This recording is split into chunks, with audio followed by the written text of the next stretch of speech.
இயேசு கிறிஸ்துவின் இனிய நாமத்தில் உங்களுக்கு என் அன்பின் வாழ்த்துக்கள். கர்த்தர் உங்களை ஆசீர்வதிப்பாராக. கிருபையாய் கடந்த நாட்கள் எல்லாம் பாதுகாத்த தேவன் இந்த புதிய நாளை காண செய்திருக்கிறார். வேண்டிய எல்லா நன்மைகளையும் கிருபைகளையும் உங்களை தொடர பண்ணுவாராக. ரூத்தின் புஸ்தகம் 2வது அதிகாரம் 2வது வசனம். மோவாபிய ஸ்திரீயான ரூத் என்பவள் நகோமியை பார்த்து, நான் வயல்வெளிக்கு போய் யாருடைய கண்களில் எனக்கு தயை கிடைக்குமோ அவர் பிறகே கதிர்களை பொறுக்கி கொண்டு வருகிறேன் என்றாள். அதற்கு இவள், என் மகளே போ என்றாள். கர்த்தருடைய பரிசுத்த நாமத்திற்கு மகிமை உண்டாவதாக. ரூத்தின் சரித்திரம் நாம் அறிந்ததே. மோவாபிலிருந்து நகோமி வரும்போது ரூத் நகோமியை பற்றி கொண்டு பெத்லெகேமுக்கு வருகிறாள். இந்த ரூத் மோவாபிய ஸ்திரீ பெத்லெகேமுக்குள்ளே வர எவ்விதத்திலும் தகுதி இல்லாதவள். அப்படி இருந்தும் பெத்லெகேமுக்கு வர காரணம் என்ன?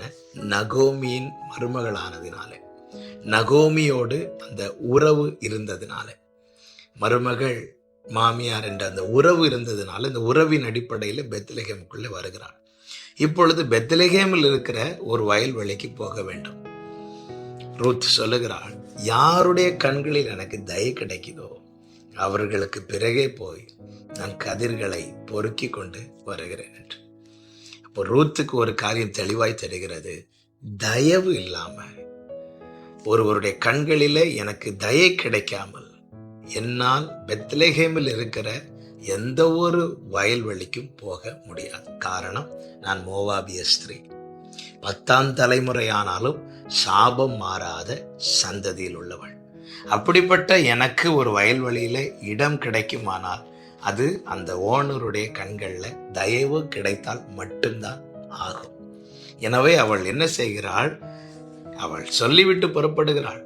கேரண்டி கிடையாது மாமி, யாருடைய கண்களில் எனக்கு தயை கிடைக்குதோ நான் போய் கதிர் பொறுக்கி கொண்டு வருகிறேன் என்று வேதம் சொல்லுகிறது. அந்த வயல் போவாசுடைய வயலா இருந்தது. நாம் கீழே பார்த்தால் தெரியும்.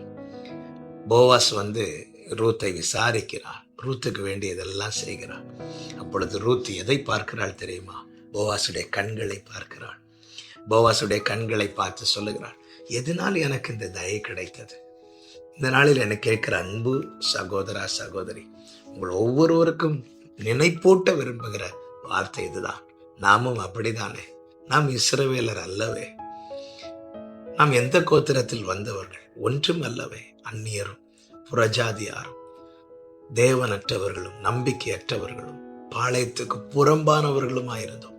அப்படிப்பட்ட நம்மை ஆண்டவராகிய இயேசு கிறிஸ்து கிருபையாய் சந்தித்து அந்த உறவுக்குள்ளே நம்மை கொண்டு வந்து அவரை அப்பா பிதாவை என்று அழைக்க வைத்து அவருடைய சபை என்னும் வயல்வெளியில நம்மை கிருபையாய் கொண்டு வந்து சேர்த்திருக்கிறார். ஆண்டவருடைய அன்பு எவ்வளவு பெரியது பாருங்கள்.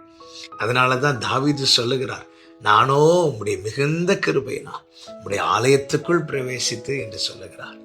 கோராகின் புத்திரர் 48வது சங்கீதத்தில் இப்படி சொல்லுகிறார்கள், உம்முடைய ஆலயத்தின் நடுவில் உமது கிருபையை சிந்தித்துக் கொண்டிருக்கிறோம். என கேட்கிற அன்பு சகோதரா சகோதரி, இன்று நானும் நீங்களும் தேவ சமூகத்தில் இருக்க காரணம் என்ன தெரியுமா?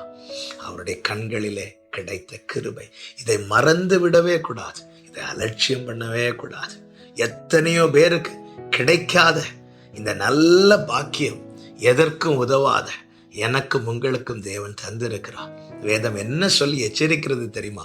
இந்த தயவிலே நிலைத்திரு. நிலைத்திருந்தால் தயை கிடைக்கும். நிலைத்திருக்க கர்த்தர் ஒவ்வொருவருக்கும் கிருபை செய்வாராக. ஜெபிக்கலாமா?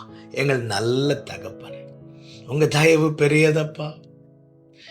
என் மேல் நீர் வைத்தவும் கரமே இம்மட்டும் என்னை நடத்தினதே. ஒன்றுமில்லா என் நிலை கண்டு, ஒன்றுமில்லா என் நிலை கண்டு அசட்டை பண்ணாதவரே,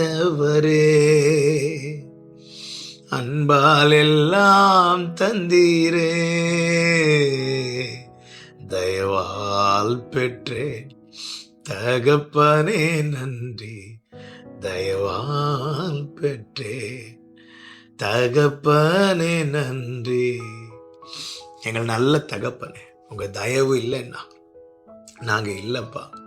தயவுனால எத்தனையோ பரிசுத்தவான்கள் ஆண்டவரே, தேவ பிள்ளைகள் ஆண்டவரே காணப்படுகிற சபையில எங்களை கிருபையாய் கொண்டு வந்து சேர்த்தீரே. தகுதி உள்ளவர்களுக்கு கிடைக்கிற கதிர்களை தகுதியற்ற எங்களுக்கும் கொடுத்து புசிக்க வைத்தீரே. உங்க கிருபை பெரியது. நன்றி செலுத்துகிறோம். இந்த தயவை எண்ணி, தயவை உணர்ந்து, தயவு நிலைத்திருக்க கிருபை செய். இயேசுவின் நாமத்தில் பிதாவே, ஆமென்.